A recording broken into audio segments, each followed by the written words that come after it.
Hello, all you hardcore boxing fans out there. How are you doing?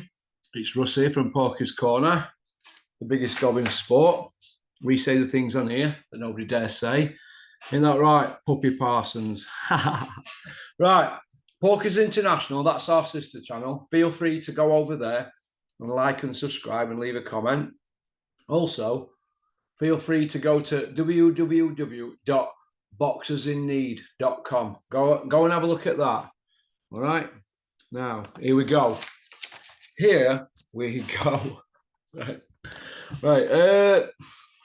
Martin McCauley. We'll come to Billy Joe and Dave Allen in a minute. Martin McCauley.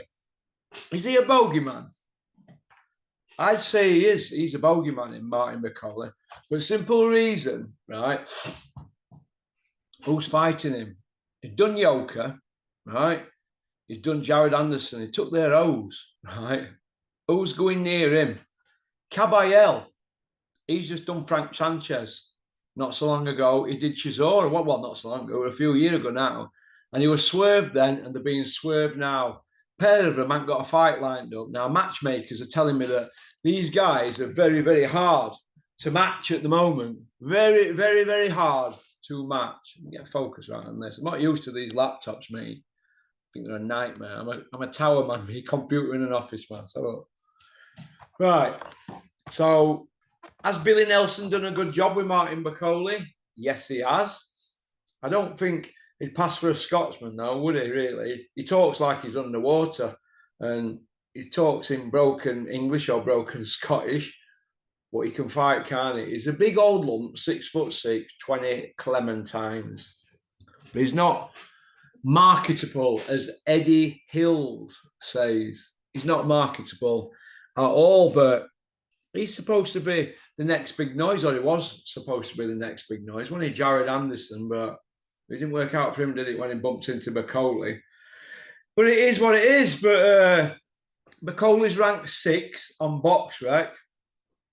Now, that's above Wallin, Dylan White, Chisora, Joyce, and it's one place below Daniel Dubois, who's now the IBF world champion, albeit by your email. By your email. I mean, you couldn't make that up, could you? You couldn't make that up. But it is what it is. But Caballel's just done Sanchez, hasn't he?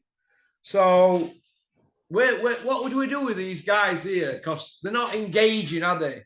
Boxing's an entertainment business. So, I sometimes wonder what's going to happen to them. Well, I think they'll have to be starved by promoters and kept out limelight and until they sort of fight somebody, then they kind of like trip up. You know, like McCauley, he took his foot off the gas, didn't he, again, or his eye off the ball against Michael Hunter, and he got done, didn't he, really, by a small guy.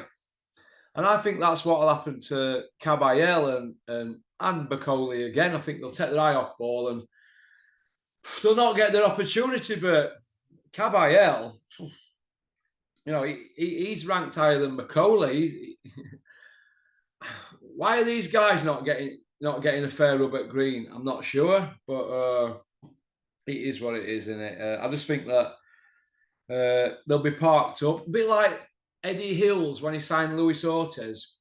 He was ranked #1 by the WBA, and everybody was saying, oh, Eddie will have him upgraded now to get that belt, you know, that they took off Fury, but it didn't happen, did it?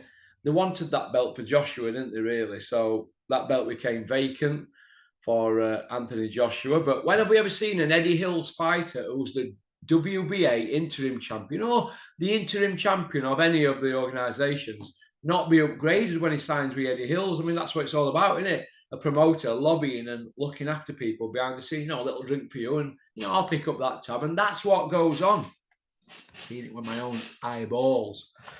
But I think Luis Ortiz got a raw deal, and I think Martin McCauley's getting a raw deal because they're not engaging, are they? And Caballel, same, innit? He don't play the social media game, does he? A bit like Sonny Edwards and Yafai. They've been told to beef it up, aren't they, that fight and that? And they'll do as they're told, won't they? Because they're followers, aren't they? They're not.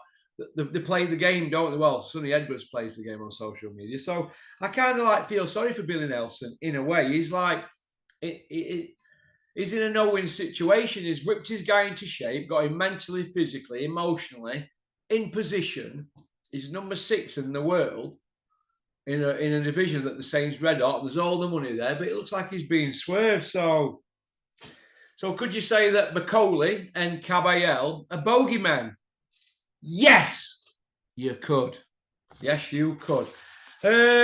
Which brings me to Wardley.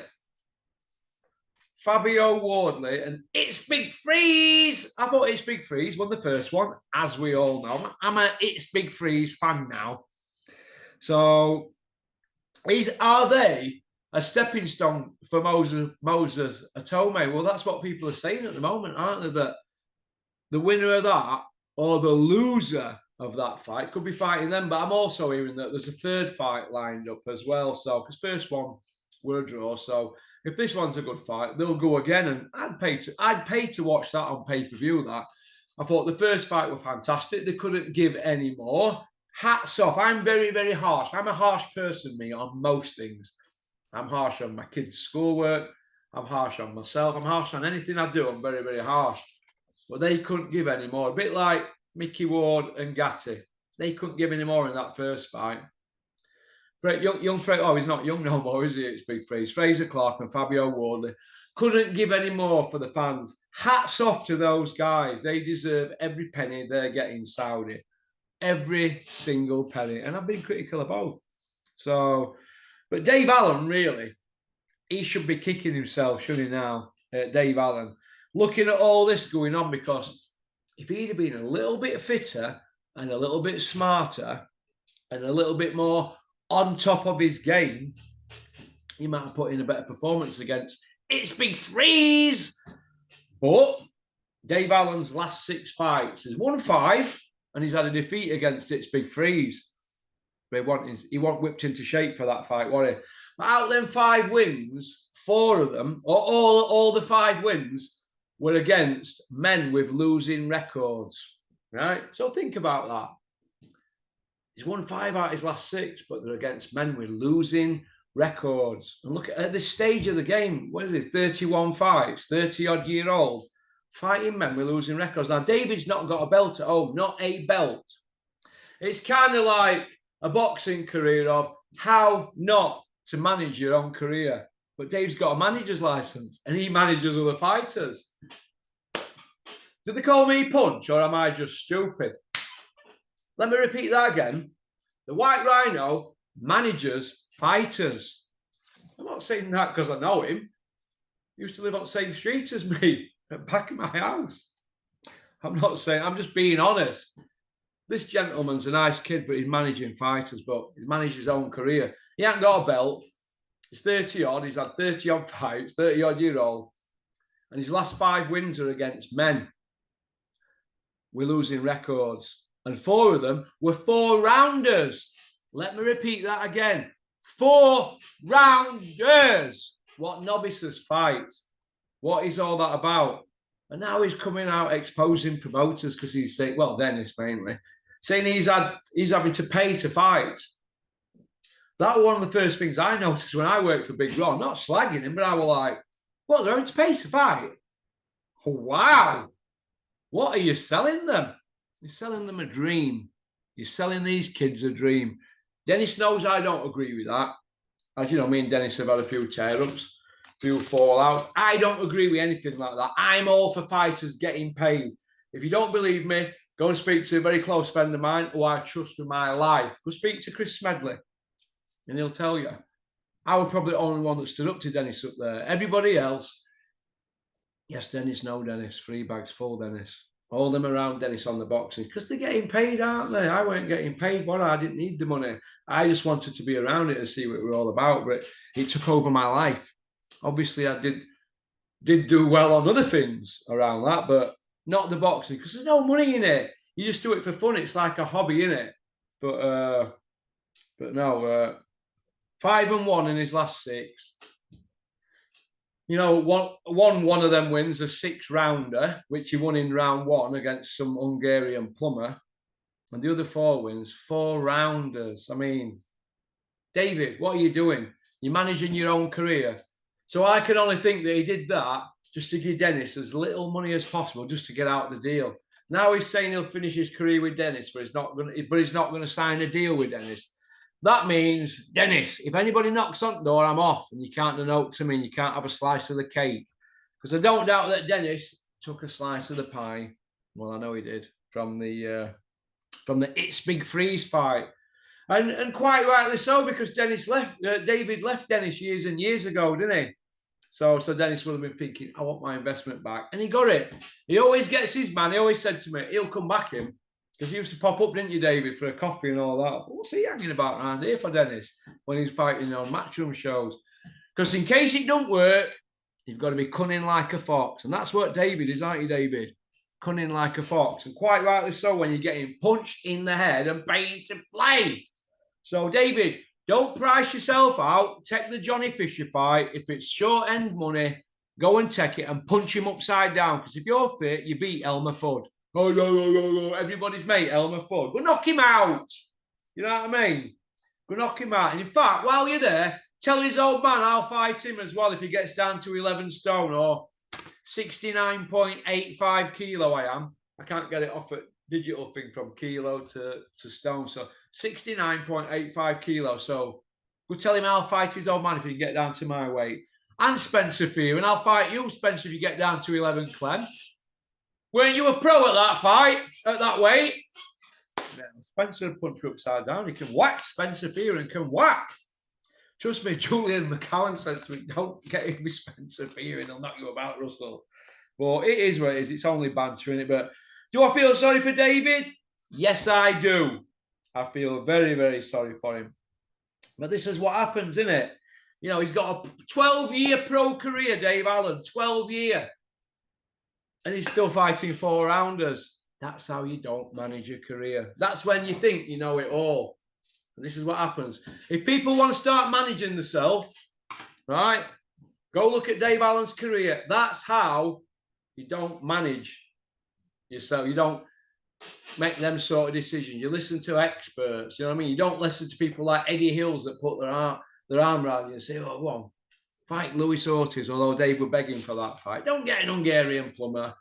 I'll fight him. But why would you put David Allen, a novice who'd had about 10, 11 fights or something, and hardly any as a amateur, probably the same amount.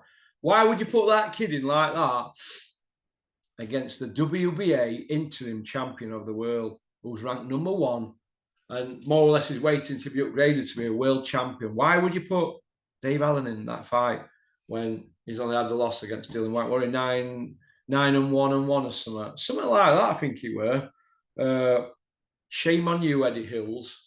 Shame on you, because you never had a pro career, didn't you? Although you invented an amateur career as a super heavyweight Iceman, 6-0, 4 by way off. So shame on you, but more shame on you, David, for taking it for chicken feed. Totally embarrassing, but what can you do? It's just one of them things, isn't it? Right, Billy Joe Saunders. What can we say about Billy Joe Saunders? He's saying he's definitely going to fight, isn't he? He's going to fight you. Banky wants to come back. Now, Billy Joe's in his 36th year. Let me say that again. He's 35. His next birthday's 36 years old. Right? He went to Olympics. He was struggling with his weight then, 2008. And he's still struggling with his weight now. That's his problem. It's not drink. It's not drugs. It's food. That's his problem. He's saying he's going to come back and he's in talks to fight Eubank and that. It's not going to happen. It's not going to happen. He's been out at ring 40 months. So let's see. It looks like he's put a lot more weight on than that. But let's say fought Canelo at 168 pounds. So 40 pounds on top of 168 over 40 months, that's 208 pounds. Right? That's what? 14 stone 12? I'd say Billy's bigger than that. So if he's been putting on £1 a month for 40 months, which is quite easy if you're not training and you're eating and you're not doing what you should, eating all wrong foods, very easy. Trust me, I know. I blew up to £400. I was twice that weight. Shape I'm in now. Hard graft and dedication, that's what it is. It takes years. It took me 11 years, 5 months to get that weight off, to get into this good shape here, 9% body fat.